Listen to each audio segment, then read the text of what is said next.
আসসালামু আলাইকুম ভিউয়ার্স। আপনারা যারা ফেসবুকে ঢুকতে পারতেছেন না তাদের জন্য এই ভিডিওটি। তারা ভিডিওটি সম্পূর্ণ দেখবেন।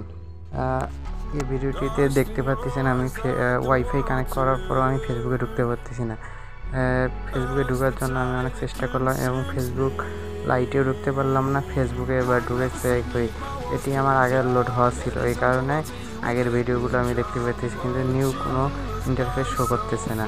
এই কারণে আমি এখানে ঢোকার চেষ্টা করলাম ভিডিওতে দেখেন রিলোড হচ্ছে না, কারণ আর ভিডিও দেখা যাচ্ছে না। এই জন্য আমাকে কী করতে হবে, প্রথমে আমাদেরকে ভিপিএন ইনস্টল করে নিতে হবে। ভিপিএন ইনস্টল করে নিলে আমরা মনে করেন যে ফেসবুকে ঢুকতে পারবো, যে কোনো ধরনের অ্যাক্সেস নিতে পারবো ওয়াইফাই থেকেও।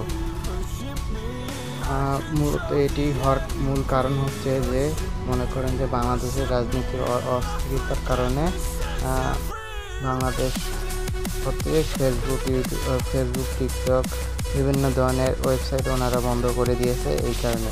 আর আপনারা যেহেতু এইগুলোর অ্যাক্সেস নিতে চাচ্ছেন, সেই ক্ষেত্রে আপনাদের ওই দেশের যে মানে বাংলাদেশের বাইরে যে কোনো দেশের ভিপিএন আপনাকে ইনস্টল করে করতে হবে। সেই ক্ষেত্রে আমি একটি ভিপিএন ব্যবহার করেছি, আপনারা দেখলেন, সুপার ভিপিএন সুপার প্রক্সি, এটি ব্যবহার করেছি।